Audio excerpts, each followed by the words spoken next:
Hello guys, good evening. Welcome po ulit dito sa ating YouTube channel, The Homebase Edit. For today's video guys, na-try nyo na ba mag-post ng video or kahit ng status no, sa inyong Facebook post at merong magko-comment? Yung comment, depende no, kung negative yung post mo, negative din. Mostly yung mare-receive mo na response or reactions, pati comment. Pero kapag naman negative, and then merong namang comment na positive. Katulad nung nangyari kay Ma'am Teresa Ashley. So, ito yung pinost niya, nag-post ka nung policy issue, may policy issue siyang na-receive. Tapos, ito yung mababasa mo. Well, kinongratulate pa din naman siya ng kanyang viewers or avid fan ng ganito. Panoorin muna natin ito. So, sabi dito, that's awesome.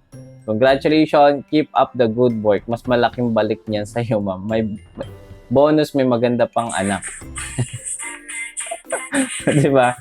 So, actually, etong etong scenario na to, suggested din kasi talaga ni Facebook yung mga reply or comment na i-comment natin, 'di ba? Parang ano 'yan eh. Pag may nakita tayong bagong post sa ating wall, 'di ba? Ayan, so sample, i-refresh natin 'to, hanap tayo, no? Papakita ko na sa inyo yung mga auto response na comment. Ayan, so count me in, let's go, done, I'm right here with you. Ayan yung mga suggested ni Facebook. Parang parang ginawa na din tayo talagang tamad na mag-type, no? Ayaw kasi nung iba talagang viewers na mag-type pa eh.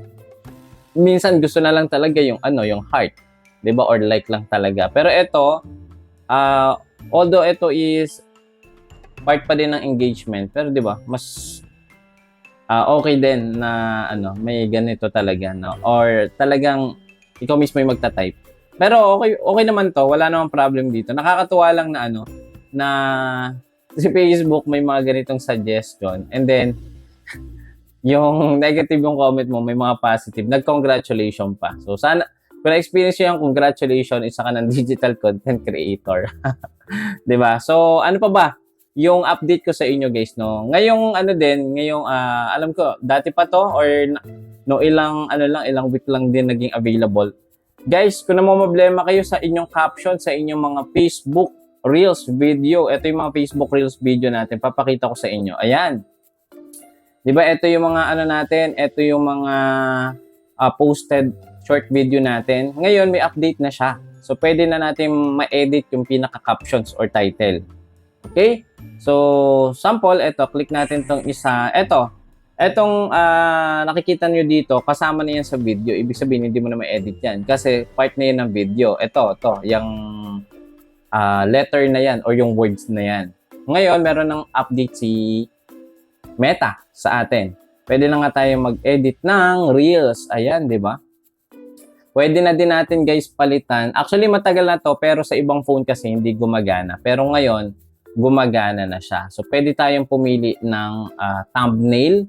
Ayan. Tapos, pwede tayong mag-edit ng captions or title. Kung sa tingin mo medyo may clickbait or merong watchbait or something na posibleng magkaroon ka ng restrictions or violations sa title nyo, pwede mong baguhin. So, which is good update ito, mga boss idol.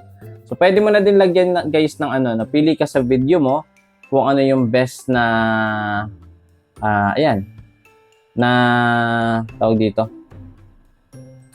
na thumbnail. Ayan, medyo na-delay ako ng konti kasi nahanap ko dito. Ayan, i-scroll mo lang dito kung ano yung best thumbnail for you. Ayan. Sample, eto, yung may dala-dala tayo. Save lang natin. Ayan, palitan na. Then click save. 'Di ba? So, ganun lang, no? Ito yung pinakabagong update na pwede na tayong magbago ng title at ng thumbnail dito sa ating mga short video. Alam ko meron ding bagong update eh. Pwede mo nang siya, hindi ko lang sure kung kailan ito magiging implemented, pero pwede ka na mag-swipe sa kanan tsaka sa kaliwa. May other features na makikita. Pero wala pa ngayon, hindi pa implemented totally. Pero soon, baka maging implemented na din siya. And then, yung mga long form video, napapanood na din siya sa short video kung na-experience nyo na din yung mga yun. Okay? So, with that, hanggang dito lang muna yung ating video. In-update ko lang kayo kung ano nga ba yung mga kaganapan dito sa Metaverse at medyo ilang araw na din tayo walang upload. Medyo busy ngayon tayo guys, and of course, Kung hindi ka pa nga po pala nakapag-subscribe sa ating YouTube channel, 80% po ng mga nanonood sa atin ay hindi pa na-click ang subscribe button. Kaya i-click mo na yan, i-hit mo na din yung notification bell para pag may mga bago tayong video, manonotify po kayo kaagad. Don't forget din, i-follow nyo po ako sa ating official Facebook account, Jose Opo Mulieda Jr. See you again sa next video. Bye-bye!